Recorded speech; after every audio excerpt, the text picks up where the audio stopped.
एक आवश्यक बात, अगर आपको ये लगता है कि हम लोगों से मतलब मध्यम वर्गीय लोगों का राजनीति में कोई उपयोग नहीं है या हमारा राजनीति में कोई दखल नहीं है सिवाय इसके कि हम वोट दे दें, वो भी अधिकतर उन स्थिति में जब हम किसी फेक न्यूज या मोटिवेटेड इंफॉर्मेशन के साथ अपना डिसीजन बनाएं। उसके अलावा मुझे लगता है कि हम में से किसी के पास कोई अधिकार नहीं है राजनीति में अपनी दखल देने का। अगर आप लोग भी ये सारी चीजें सोचते हैं तो मुझे लगता है कि 2 मिनट 4 मिनट रुक करके मेरे साथ बहस कीजिए, बात कीजिए। जब मैंने ये तय किया कि मुझे सीधे राजनीति में उतरकर मध्यम वर्गीय लोगों के लिए राजनीतिक दखल की व्यवस्था करनी है, तो मैं कई लोगों से मिला, जिसमें से सबसे ज्यादा उन राजनेताओं से मिला जो स्थापित हैं और विचारशील हैं, और उन लोगों से भी जो चालाक हैं और मोटिवेटेड हैं किसी अनवांटेड या अनएथिकल मीन्स के लिए भी, और उन लोगों से भी जो बहुत अच्छे विचारक हैं और सच में समाज के लिए अच्छा करना चाहते हैं। यकीन मानिए, राजनीति में सिर्फ बुरे लोग नहीं हैं, बहुत सारे लोग हैं जो हम आपकी तरह ही सोचते हैं, जो हम आपकी तरह ही व्यवस्था में एक सकारात्मक परिवर्तन चाहते हैं, लेकिन उनकी भी स्पेस पूरे पॉलिटिकल हमिंग में बहुत कम है। और इसलिए जब हम उनका जो हैसियत है, उनका जो हश्र है, जब हम लोग देखते हैं तो हम कहीं ना कहीं अपने मन में यकीन करने लगते हैं कि शायद राजनीति हम जैसे लोगों के लिए बनी नहीं है। जो लोग मेरे से मुखातिब हैं, जो लोग मुझे जानते हैं, जिन लोगों के बीच में मेरा रोज का उठना बैठना है, उन लोगों की लगभग कलेक्टिव और सामूहिक राय ये है कि मेरे जैसे सीधे साधे इंसान को राजनीति में नहीं जाना चाहिए। और मुझे एक लाइन हमेशा बचपन से ही क्लिक करती है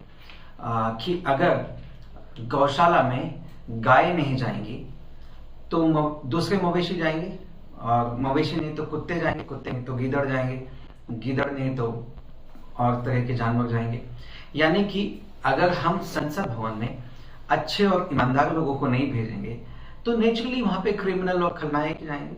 और उसके बाद फिर ये उम्मीद करने की राजनीति हमारे आपके लिए सरोकारों के लिए संघर्ष करेगी, तो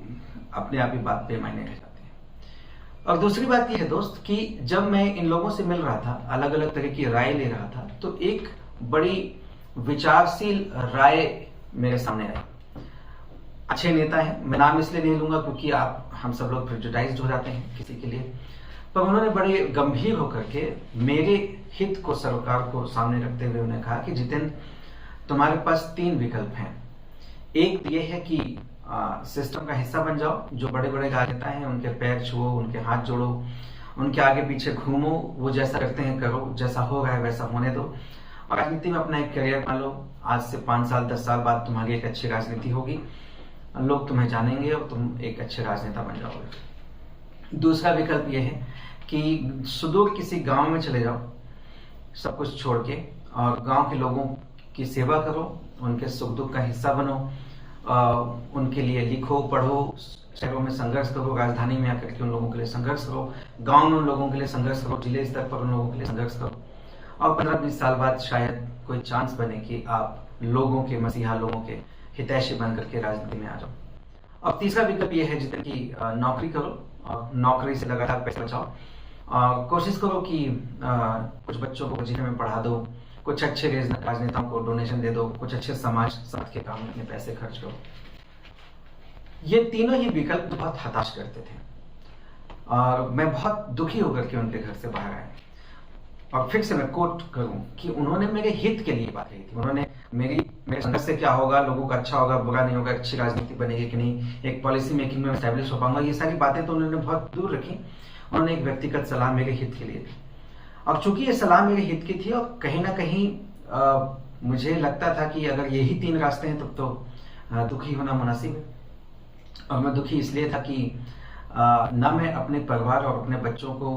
उस संघर्ष में वापस ढकेलना चाहता हूं जिससे मेरे परिवार ने 3 पीढ़ी तक लड़ाई की है। मेरे परदादा, मेरे दादा, मेरे पिताजी ने जो संघर्ष किया है, जिस तरह से वो हमको गांव से शहर लेकर के आए, अच्छे स्कूल में पढ़ाया,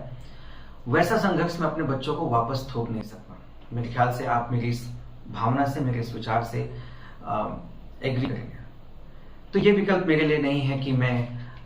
गांव में जाकर के अपनी राजनीति को शुरू करूं।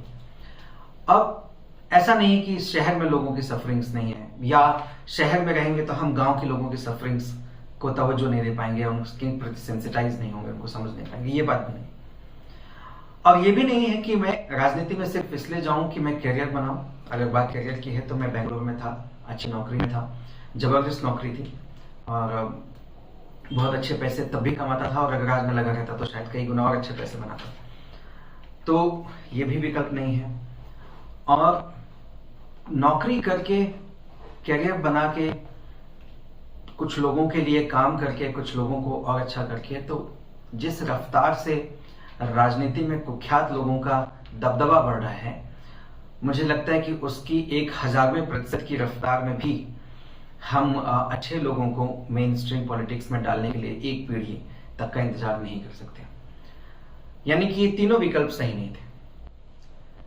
और इसलिए सीधी राजनीति में आना मेरे लिए आवश्यक हो गया। अब नेचुरली जब आप सीधी राजनीति में आएंगे तो आपको बहुत सारी स्थिति, बहुत सारी दुर्गम स्थितियों का सामना करना पड़ता है।